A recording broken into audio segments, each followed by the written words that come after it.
इस कहानी में एक जंगल के शांत हिस्से के बारे में बताया गया है, जहाँ एक गधा अक्सर अकेले बैठा रहता है और अपने ख्यालों में खोया रहता है। इस कहानी में तीन मुख्य पात्र हैं, जिसमें पहला है गोलू गधा, एक भोला गधा जो सपना देखने में विश्वास करता है।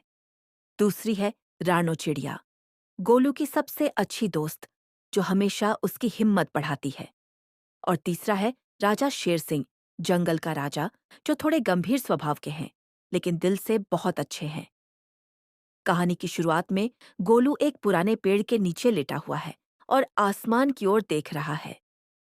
तभी रानो चिड़िया उड़कर उसके पास आती है। रानो चिड़िया बोली। ओ गोलू, फिर से सपने देख रहे हो क्या? गोलू बोला। हाँ रानो, सोच रहा था, क्या एक गधा कभी कवि बन सकता है? रानो चिड़िया हैरानी से बोली। कवि वो भी तुम? गोलू गोलू थोड़ी शर्माते हुए बोला। हाँ, मैं रोज नदियों, फूलों, बादलों को देखकर कुछ लिखता हूं, पर किसी को सुनाया नहीं। रानो चिड़िया खुश होकर बोली, अरे वाह, तो फिर आज मुझे सुनाओ। गोलू थोड़ा हिचकिचाता है, फिर एक कविता सुनाता है। मैं गधा हूं, सीधा सादा, न कोई डर न कोई इरादा। फूलों से कहूं, बादल से बोलूं, पर लोग कहें मैं कुछ भी ना बोलूं। कभी चिड़िया समझे मेरी बात, कभी सपनों में मिल जाए रात। रानो चिड़िया भावुक होकर बोली। दूर से शेर सिंह आता है और दोनों को बातें करते हुए देखता है। शेर सिंह पास आया और गंभीर आवाज में बोला। क्या चल रहा है यहाँ? गोलू डरते हुए बोला, जी कुछ नहीं महाराज, बस कविता सुना रहा था। रानो चिड़िया बोल पड़ती है। महाराज, क्या आपने कभी किसी गधे को कविता सुनाते सुना है? शेर सिंह हंसते हुए, नहीं, और शायद कभी सुना भी नहीं जाएगा। गोलू धीरे से बोला, तो क्या मैं कभी कवि नहीं बन सकता?